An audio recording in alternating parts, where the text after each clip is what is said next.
Every terrifying 90s/00s PSA explained. Winners don't use drugs. You're 9 years old in a Pizza Hut arcade, feeding quarters into Street Fighter 2. Between demo rounds, FBI Director William S. Sessions stares you down from the screen with 5 immortal words. Winners don't use drugs. This wasn't a commercial break. This was the federal government embedding anti-drug propaganda directly into your gameplay. In 1989, Sessions personally contacted every major arcade manufacturer and asked them to include this splash screen. Capcom, Konami, Midway, SNK, all complied. No law required it. No contract existed. No money changed hands. The FBI simply asked, and an entire global industry said yes overnight. For over a decade, nearly every arcade cabinet in America carried this message. The Japanese domestic versions of those exact same games? Completely clean. This was a uniquely American fever dream, your government lecturing you between rounds of Mortal Kombat. This is your brain on drugs. The 1987 original was surgical. A man holds up an egg. This is your brain. Cracks it into a hot skillet. This is your brain on drugs. Any questions? Under 30 seconds. Became the single most parodied PSA in American television history.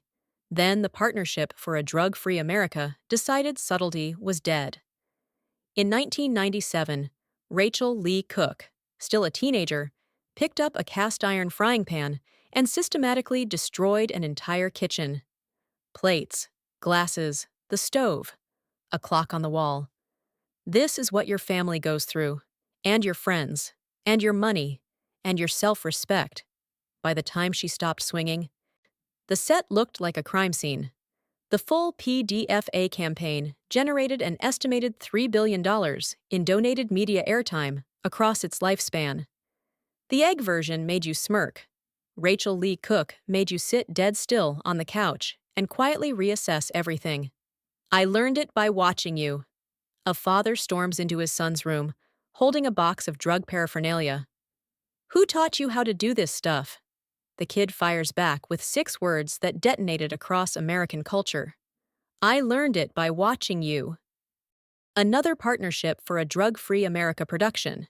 This one launched in 1987 and ran on relentless rotation through the entire 90s. The intended message was parental accountability. What it actually became was one of the earliest proto-memes in American history. The soap opera lighting, the overwrought delivery, the sheer dramatic absurdity of a child delivering a courtroom-level rebuttal to his own father. By the mid-2000s, I learned it by watching you was the default internet punchline for literally anything. This PSA was engineered to produce guilt. Instead, it accidentally created a comedy template that outlived the entire war on drugs. Cartoon All-Stars to the rescue. April 21st, 1990. Every major American broadcast network, ABC, CBS, NBC, and Fox, aired the same program at the same time. Not a presidential address, not a national emergency. A 30-minute anti-drug cartoon. Cartoon All-Stars to the rescue United Bugs Bunny, Daffy Duck, ALF, Garfield, The Smurfs, Winnie the Pooh, Slimer from Ghostbusters, Michelangelo from Ninja Turtles, and Baby Kermit from Muppet Babies, all teaming up to stop a teenager named Michael from smoking marijuana. George H.W. Bush and Barbara Bush introduced it on camera.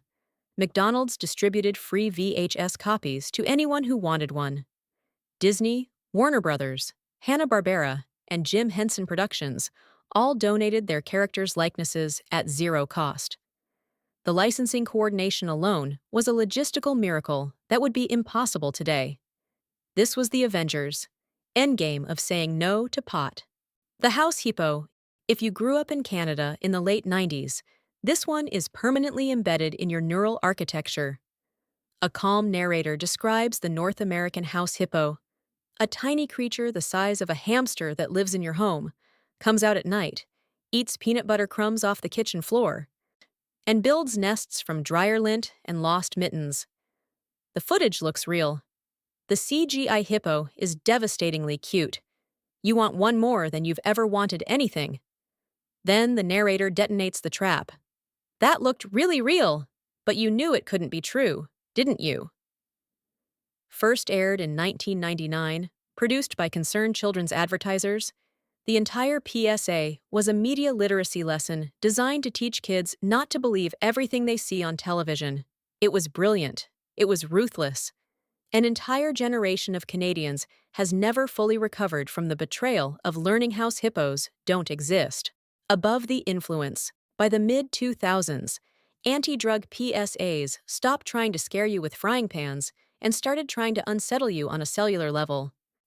The Above the Influence campaign launched in 2005 with two spots that still circulate as internet nightmare fuel. First, Flat Girl. A teenager smokes weed, and her body literally deflates like a pool toy. She sinks into the couch, boneless and formless, while her friends stare in total silence. Then came The Talking Dog. A girl gets high, and her golden retriever turns to her and says calmly, "I wish you'd stop getting high. You're not the same when you smoke. I miss my friend." The ad's most effective weapon. The broader national youth anti-drug media campaign behind it cost taxpayers over $1 billion between 1998 and 2004. A Government Accountability Office study later concluded it produced no measurable reduction in youth drug use. $1 billion. For a deflating girl and a disappointed golden retriever. Montana Meth Project. This is where PSAs stopped being public service and became short horror films with government funding. In 2005, tech billionaire Thomas Siebel poured tens of millions of his personal fortune into the Montana Meth Project after watching methamphetamine devastate rural communities across the state.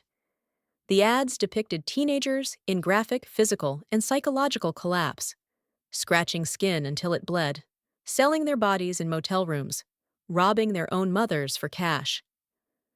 One spot showed a girl in a bathtub, scrubbing her arms raw, unable to stop. Another showed a boy beating his mother against a kitchen wall.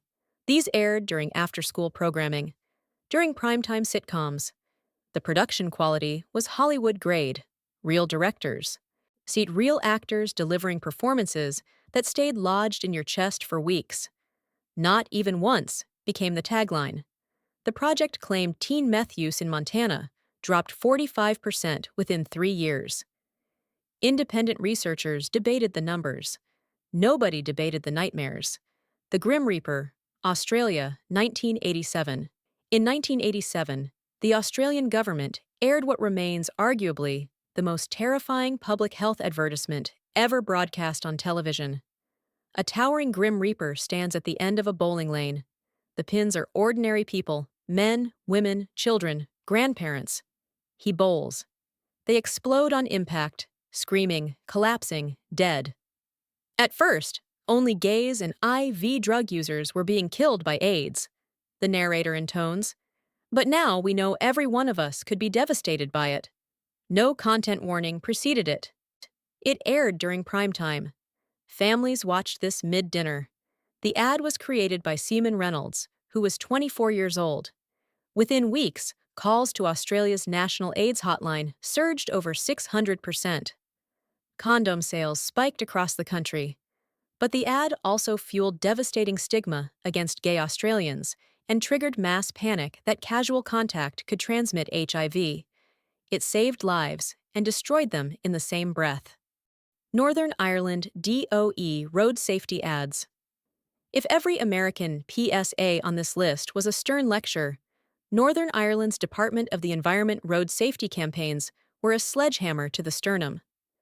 Starting in the late 1990s and escalating through the 2000s, the DOE produced a series of advertisements so graphically violent that most theatrical horror films wouldn't match them. Sawney in Mess, a speeding car plows into a group of teenagers standing outside a chip shop on a Friday night. The camera does not cut away. You see the impact, you see the aftermath, bodies on wet pavement, a single shoe sitting in the road under a streetlight. In Shame, the camera locks on the slow-motion face of a driver in the exact moment he realizes he is about to kill a child and cannot stop it. These ran before movies in cinemas, during school assemblies, and in regular evening television slots across the UK. No age restriction, no content warning. You were 12 years old, sitting in a theater with your friends, waiting for a comedy to start. And this was the pre-roll. The DOE didn't want to inform you about road safety statistics. They wanted to psychologically scar you so deeply that you'd never forget the speed limit for the rest of your natural life. And if you ask any British or Irish millennial who sat through one of these in a dark school hall at age 13, eyes wide, room dead silent, they will tell you without hesitation. It worked exactly as designed.